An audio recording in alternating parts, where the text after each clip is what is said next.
जी हाँ दोस्तों, आखिर ऐसा क्या हो गया संसद के मानसून सत्र के आखिरी दिन जिसमें मोदी शाह की ऐसी किरकिरी जो 12 वर्षों में नहीं हुई वो हो गई। आखिर राहुल गांधी ने किस तौर पर मोदी शाह के सामने 56 इंच के छोटे बंदर का नारा तक लगवा दिया। कैसे एनडीए के सांसद तमतमा गए और तिलमिला करके इंडिया गठबंधन के सांसदों से भिड़ने की कोशिश करने लगे, यहां तक कि बीच बचाव के लिए पुलिस को आना पड़ा। और ऐसी स्थिति में दोस्तों मानो मुंह छुपा करके निकल रहे हो भारतीय जनता पार्टी के शीर्ष नेतृत्व के लोग। स्वागत है आप सभी का, आप देख रहे हैं द राजनीति का विशेष सेगमेंट खबर और विश्लेषण। मैं हूं जब्बार खान। दोस्तों, मानसून सत्र के आखिरी दिन जो नजारा पूरे देश ने देखा, उस नजारे ने यह साबित कर दिया कि हां, अपने राजनीतिक पूर्वजों की कायरता की पराकाष्ठा से भी आगे निकल गए भारतीय जनता पार्टी के शीर्ष नेतृत्व के लोग कायरता में, क्योंकि पूरा का पूरा सत्र निकल गया मानसून सत्र। ऐसा आजाद भारत के इतिहास में कभी नहीं हुआ था कि पूरे मानसून सत्र में प्रधानमंत्री और गृह मंत्री जवाब देने के लिए या कार्रवाई में शामिल होने के लिए संसद के भीतर ना पहुंचे।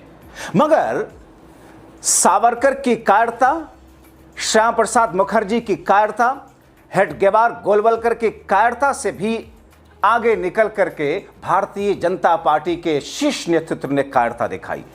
पूरे मानसून सत्र में एक दिन भी नहीं आए, क्योंकि अगर ये सत्र के अंदर आते तो फिर दृश्य क्या होता। देश की जनता की निगाहें इनकी तरफ लगी हुई थी, मगर आए नहीं। और आए भी तो कब? 13 अगस्त को, मानसून सत्र के आखिरी दिन, आखिरी क्षणों में, क्योंकि कंक्लूडिंग रिमार्क्स होता है। वंदे मातरम के गीत के साथ में संसद को अनिश्चित काल के लिए स्थगित किया जाता है, फॉर्मेलिटी निभाने आए। लेकिन तभी दोस्तों आप देखिए राहुल गांधी की टीम किस तौर पर इस नजारे को देख लीजिए। आवाजें आ रही हैं इस नारे में, हाथ में एक नकली बंदर लेकर के संसद के भीतर किस तौर पर राहुल गांधी की टीम 56 इंच का छोटा बंदर, जल्दी आओ सदन के अंदर, चंदा चोर कहां मिलेंगे बीजेपी के दफ्तर में। इन नारों के साथ में दोस्तों जिस किस्म का माहौल बना, उस माहौल का बनना बहुत स्वाभाविक था।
दोस्तों जैसे ही नारेबाजी हुई, जाहिर तौर पर भारतीय जनता पार्टी और एनडीए के सांसदों के लिए यह तमतमाने वाला था, तिलमिलाने वाला था।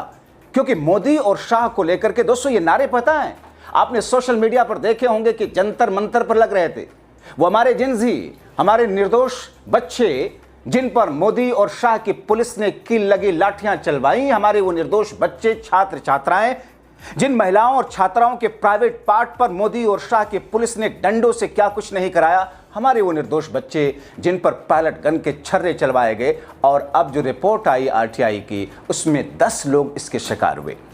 वहीं से यह नारा निकला था। सोशल मीडिया पर अलग अलग जगहों पर यह भरा पड़ा है नारा, जिसमें नारे लग रहे थे 56 इंच का छोटा बंदर, करवा गया पेपर लीक, सारे चोर उचक्के कहां मिलेंगे बीजेपी के दफ्तर में। अब ये नारे अगर देश के इतिहास में पहली बार संसद में प्रधानमंत्री माननीय नरेंद्र मोदी और गृह मंत्री माननीय अमित शाह के लिए लगे और वो भी सदन में, लोकसभा में नेता विपक्ष की टीम के लोग खड़े होकर के लगाएं, तो फिर क्या कहेंगे।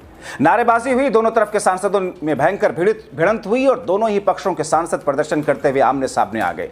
जम के नारेबाजी हुई। हालात इतने नाजुक हो गए कि सिक्योरिटी गार्ड्स को बीच में आना पड़ा। इंडिया गठबंधन अगर छात्रों पर लाठीचार्ज और अमित शाह के बयान की मांग करता रहा तो इसमें क्या गलत था? चंदा चोरी पर जवाब अगर मांगता रहा तो क्या गलत था?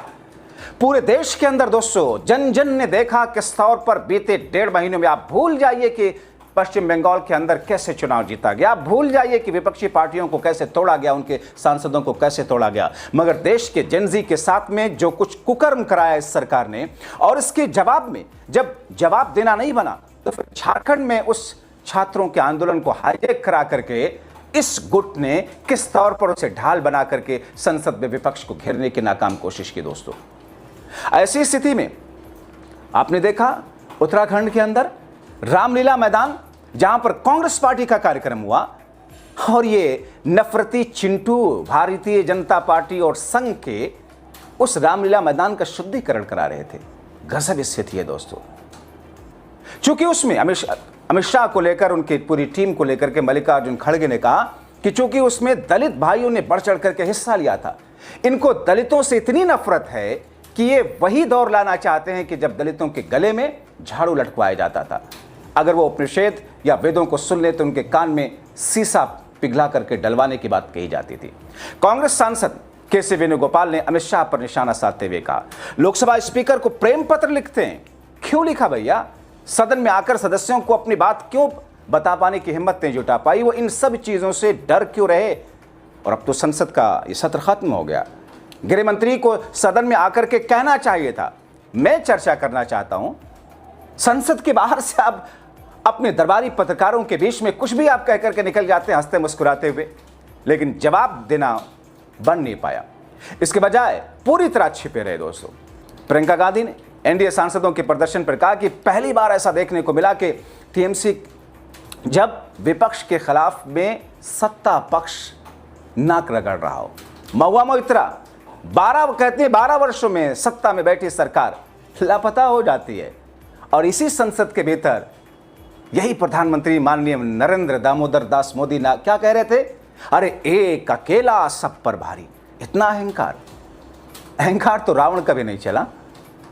किसी भी नेता, और नेता हैं आप, जनता के चुने गए नेता हैं, जनता के टैक्स के पैसों पर 10 लाख का सूट पहनते हैं। आपकी सैलरी कितनी होगी मिस्टर प्राइम मिनिस्टर?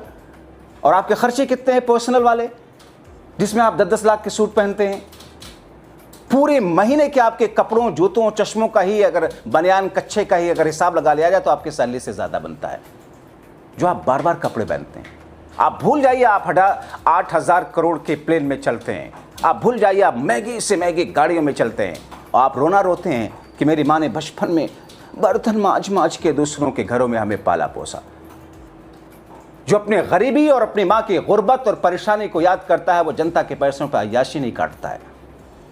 आप देख लीजिए, गांधी थे जो सूट बूट वाले थे, रईस खानदान के थे, देश की आजादी के लिए आए तो सब कुछ उतार फेंका। नेहरू को देख लीजिए दोस्तों। लेकिन संसद के भीतर ऐसा पहली बार हुआ जब प्रधानमंत्री और गृह मंत्री को इतना जलील होना पड़ा राजनीतिक तौर पर, और ये उनके कुकर्मों की वजह से। 12 वर्षों में ऐसा नहीं हुआ था। तो दोस्तों सवाल ये है कि अब क्या? एक दिन पहले अमित शाह ने कहा था कि साहब हम चाहते हैं कि संसद में चर्चा हो, हम चाहते हैं कि आकर के जवाब दे ले, लेकिन विपक्ष जरा शांति तो बनाए, रास्ते पे फूल तो बिछाए। मैं संसद में आऊं तो मेरे ऊपर फूलों की बारिश की जाए, किसी दुल्हन की तरह मुझे सजा कर ले जाया जाए चारों तरफ से। मिस्टर अमित शाह, आप गृह मंत्री हैं देश के, आप विपक्ष को चुप करा करके संसद में ये कहां की परंपरा रही है? आप चिट्ठी लिखते हैं लोकसभा के स्पीकर को, चिट्ठी तो आपको राहुल गांधी ने लिखी थी। तो दोस्तों एक ऐसी स्थिति जब संसद का मानसून सत्र खत्म हो चुका है, अनिश्चित काल के लिए उसे स्थगित कर दिया है। अब सवाल इस बात का है कि मोदी और शाह नैरेटिव क्या बनाएंगे। वैसे नैरेटिव पर याद आया, इन्हीं के मंत्री हैं कैबिनेट मंत्री पीयूष गोयल, वो क्या थिथरोलॉजी कर रहे थे कि अरे इस पर तो चर्चा हो ही चुकी है, कौन सी ऐसी चीज है जिस पर चर्चा नहीं हुई? किस बात पर चर्चा के लिए विपक्ष कह रहा है? जब नीट पेपर को परीक्षा में सुधार को लेकर के चर्चा हुई थी, उस वक्त तो विपक्ष ने नहीं कहा था लाठी चार्ज पर, पैलेट गन पर चर्चा करो। मिस्टर पीयूष गोयल, इतनी आसानी से सफेद झूठ आप कैसे बोल लेते हैं? पूरा सत्र इसी की भेंट चढ़ गया। यहां तक कि राहुल गांधी जब इस बात को लेकर बोलना चाहते थे तो आपके ही लोकसभा स्पीकर ने बोलने नहीं दिया, और संसद से निकलकर राहुल गांधी को एक प्रेस कॉन्फ्रेंस इसीलिए करनी पड़ी थी कि मुझे संसद ने बोलने नहीं दिया, यहां बोलता हूं। कितनी आसानी से आप लोग झूठ परोस लेते हैं। मुझे अफसोस है देश की जनता के उस विभाग के लोगों को जो इन अधकचरे ज्ञान वाले निहायत ही वाहियात किस्म के नैरेटिव को सच मान करके ये कहते हैं कि मोदी तो विष्णु के अवतार हैं, मोदी तो शिव के अवतार हैं, और जो ये कर रहे हैं सब कुछ ठीक है। काश हमारे अंधभक्त, जिनकी सोच इस देश को पीछे ले जाने वाली है, वो समझ सकें। लेकिन दोस्तों, मैं आप सेकुलर दर्शकों से यही कहूँगा, इन लोगों पर निगाह रखिए, अपनी आवाज़ उठाइए, बोलिए छाती ठोक करके संवैधानिक दायरे में जहाँ सरकार गलत करे। और सत्ता पक्ष के सामने विपक्ष का काम यही है, मीडिया का काम भी यही है, मगर ये मीडिया 56 इंच का बंदर बनकर सिर्फ सत्ता पक्ष के इर्द गिर्द उछलता है। अपनी राय लिखें।